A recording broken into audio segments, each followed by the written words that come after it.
դատաքննությունը նախ ձեզ ընդհատում էին խոսքի ընթացքում, այս մասով ինչ կասեք եւ ընդհանրապես ինչ ակնկալիքներ ունեք այս։ Ասեմ, երևի թե օրինաչափ ընդհատումներ էր, որովհետև ժամանակի հաշվարկ ուներ դատավորը եւ դատաքննությունը անսպասելի շարունակվեց, հասկացա, որ լիքը հարցեր կան, որ պետքա տայինք առաջինը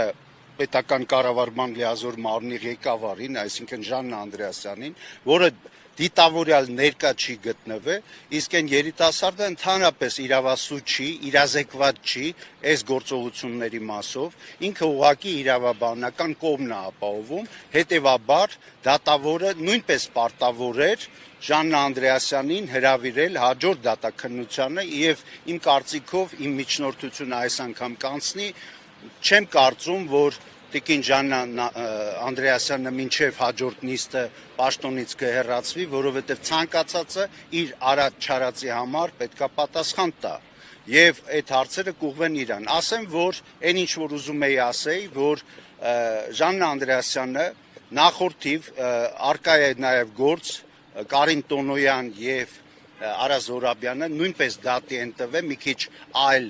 ասպեկտով են, այս նույն 7-րդ դասարանի դասագիրքը դատի տվել, ես ասեմ, որ մեր հանդիսատեսին, որ արկա է 2-րդ, 3-րդ, 5-րդ դասարանի մայրենիները, որոնք վրիպակոտ պատահականությամբ չգիտես ինչի նույն առարկաներ շահարկվել իրենց կողմից, իսկ 7-րդ դասարանի մայրենի պատմությունը եղել է որպես բոնուս, նաև որպես պատմաբան չեմ եղել, այսօր ներկա էր նաև պատմաբան Հայկ Դեմոյանը, որպես վկան ներգրավելու եւ գրախոսականների մասով 50 հոգու պատմաբանների նույնպես պատասխանները շատ կարևոր են դատաքննության ընթացքում։ Եվ ասեմ մի շատ զարմանալի բան, որ թերևս պատմության մասով, կներեք ես մասը ես անանեմ, կներեք մի վարքյան,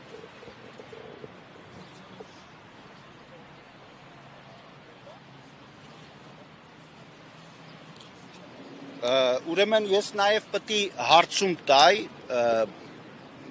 ԿԳՄՍ նախարարությունը ներկայացնող անձի, արդյոք նա տեղյակ է, որ փորձաքննություն տվողների վրա եղել են բռնաճնշումներ։ Սա շատ, այսինքն այն հանգամանքը, որ եզրակացությունը տրվել է, փորձաքննությունը անցել է, մրցույթային հանձնաժողովը որոշում է կայացրել, այդ մասով անգամ վկա Հայկ Դեմոյանը կարող էր ասել, որ իրականում, երբ որ եղել է մեր պատմության թանգարանի Երևանի Էրեբունու թանգարանի տնօրենի մոտ հավաք ԿԳՄՍ-ի, հետագայում այդ փորձագետներին կամ պատմաբանների հանդեպ եղել են բռնաճնշումներ։ Այդ մասին մենք չենք խոսում, այսինքն արկա է նաև հանցագործություն, որը տեղի է ունեցել ինչ-որ անորոշ խմբի կողմից, որի արդյունքում հաղթել է այս կամ այն գիրքը։ Այսինքն իրականում նորմալ, իրականում պատշաճ դասագրքեր ստեղծելը չի եղել ԿԳՄՍ նախարարի, այսօրվա ԿԳՄՍ նախարարի գործողությունը, եղել է աղավաղում, որովհետև իմ մոտ լիքը կասկածներ կա, որ սա չի եղել վրիպակ պատահականությունը, այլ եղել է օրինաչափություն, այս մասով որոշողը ես չեմ, այլ իրավապահ համակարգն է եւ դատարանները։ Այսքանը ինչ որ ուզեի ասեի։ Եթե հարցեր կա, կարճ կպատասխանեմ։ Նաև ներկայացրեցիք որոշ հարցեր, որոնք դատավորը չթողեց վեր բարձրաձայնել, քանի որ նրանց չէիք ներկայացրել, այդ հարցերը կցանկանայի մանրամասնել։ Նախ ես եզրակացությունն էի ուզում տալ, որ եզրակացության մեջ ջնջված են ազգանունները, իսկ երբ որ մարդու իրավունքի գրասենյակի կողմից ներկայացվել է, թե եզրակացություն տվողներին ինչի չեք բացահայտում, ասում է հրապարակման ենթակա չի, որովհետև չենք ուզում թիրախավորենք անձանց, այսինքն այն մարդը, որ եզրակացությունը տվել եւ լավ գործ արել, թվում է թե որ դասագիր կունենա մեր երեխաները, հա, մեր սերունդը, հա, իրականում այնց են անում, որ չթիրախավոր, ինչի, եթե լավ գործ են արել, ինչի պետք է չթիրախավորեին։ Իրականում սա 20 գից այն հրամանի